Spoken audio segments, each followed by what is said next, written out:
Hello and welcome back to Tinker Talks Guns. We're here today to talk about the Colt New Agent, which, since this one says 100 years of service on the side, I'm going to presume this gun dates to 2011 or so. The Colt New Agent, lightweight, is an alloy frame Colt Defender, which came in 9mm or 45. This one's in 45 ACP. And what makes a New Agent different from a Defender is that instead of having proper sights, it has a gutter in the top of the slide. More on that later. And this one came new in box, covered in factory grease, with these neoprene grips, which I usually like a lot more texturing on the front and back strap of the guns, but this one's actually pretty nice. Has a 3-inch barrel, and it has a 2-part recoil system, which I am not a fan of because they tend to have a working life of 600 rounds or so, at which point the springs need to be replaced. Not a fan of that. I'm also not a fan of guns with no sights, or no real sights, because if I have to use a gun in self-defense, I do not get to choose the circumstances of the engagement. Most likely it's going to be at point-blank range. It might not be, in which case sights would be useful. Now, the gun weighs 25 ounces. It is a subcompact.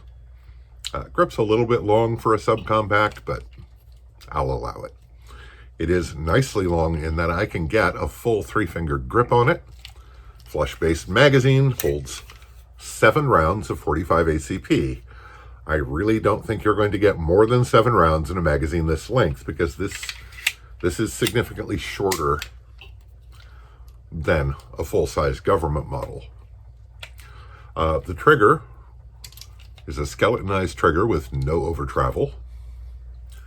And we'll talk more about that in the tabletop, as well as other details of the gun. But before we get to that, I'd like to thank my supporters on Patreon.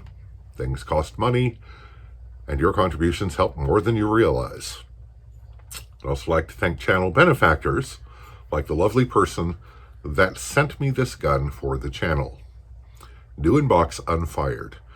They did not wish to be named in the video, but nonetheless, thank you very much. Kind of like this one. Other channel benefactors like Rain City Shooting Center, Pinto's Guns, and a host of individuals who have contributed ammunition and other assistance to the channel. I thank you all as well. So, this gun has some modern-ish features. It does have an undercut trigger guard, which is nice. Get a little higher on the gun. What it does not have is an ambidextrous safety, which I consider pretty important on a 1911 that would be carried.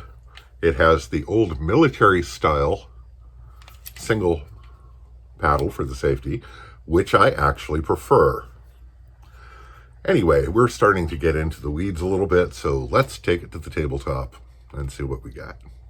Okay, the Colt comes in a nice solid plastic case, which is lockable for what that's worth on a plastic case. Opening it up, we see the gun, the instruction manual, which is for all Series 80s pistols, including the New Agent. We see the federally mandated gun lock and some other paper stuff in an envelope, and the special tag that says read the directions. There is a nice pair of wooden grips, maybe rosewood or cocobolo. I do not know if these came with the gun or if the owner included them with it. Extra 7-round magazine, 7-round magazine in the gun, and we are empty. So the trigger pull, which I measured on the handy dandy Lyman trigger gauge, is between 4 and 4.5 pounds. And is nicely crisp with no over travel. reset is 1911 short. Very nice, very tactile, very crisp. The trigger does not have an over travel stop screw, but it doesn't seem to need one. Safety is the military paddle style safety, which I actually kind of prefer, but it is not ambidextrous, which I do not prefer. It has a sort of commanderified, narrow military style grip safety, which has issues because it's quite sharp on these bottom corners. And while it didn't actually cut me, I could feel it when I was shooting. Typical short mag release, neoprene grips, which I'll probably change out for the lovely wooden ones. A not really beveled magwell. It does have some token beveling, but I did not notice, and it doesn't seem to be a problem. Now, these are, of course, flush fit, and I would probably either put a bumper pad on the bottom or use a higher capacity magazine as a reload. They do eject very positively. Now, takedown on this is exactly like a Colt Defender, which is a lot like a 1911, or any 1911 at least, with a reverse recoil plug and a bull barrel. You can see that it does have the double plunger style recoil system, which I am not a big fan of for reasons I've already mentioned. And feels good in the hand. Normally I like more texture. These just have serrations here and here, a flat main spring housing. But it seems fine. And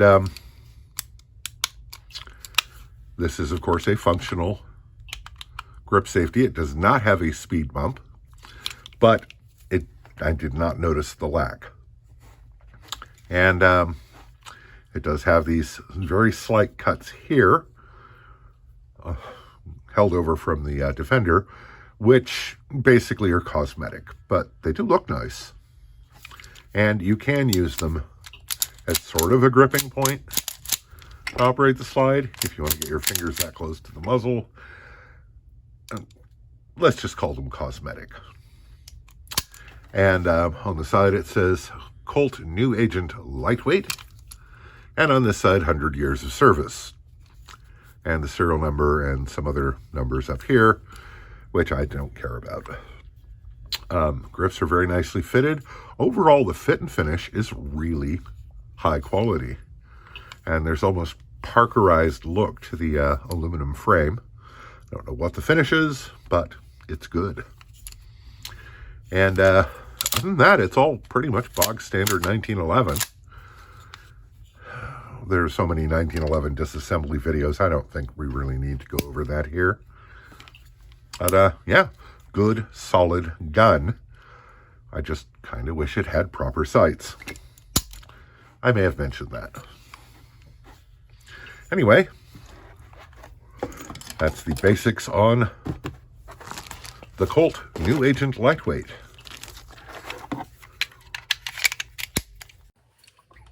So, about that lack of proper sights. The gunner is not useless for aiming the gun. It's not that great either. The argument, of course, is that this is designed to be used for defensive shooting at point-blank range. So, let's do some of that and then shoot at some longer distances and see how the theory works in practice. We'll start out with shooting point and fire one-handed at 3 yards and progress from there.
So as you saw in the video, the 3-round single-hand 3-yard point and fire went quite acceptably well. Gun, like in the way of 1911s, seems to point very naturally. And of course, as the distance stretches, this becomes progressively less effective, to the point where it's acceptable at 7 yards, and I did not fare well beyond 7 yards with this sighting arrangement. So, let's talk about the gun. The gun weighs 25 ounces. For that weight, you can get any number of polymer-framed handguns with a 15-round capacity of 9mm. This has a 7+1 capacity, and I challenge anyone to fit more than 7 rounds of 45 ACP in a magazine this length. I don't think it's going to happen. The thing is, this is intended as primarily a civilian self-defense weapon. And in almost all civilian self-defense shootings, once you open fire, the bad guys run away. And if you have multiple attackers, that means more people running away. You have to balance the risk that you're going to get that one instance in a 1,000 where they don't run away. Personally, the capacity of 7+1 does not bother me. In 9mm, in this gun, you get a couple more rounds. And that's nice, but I wouldn't feel at all unarmed with this gun.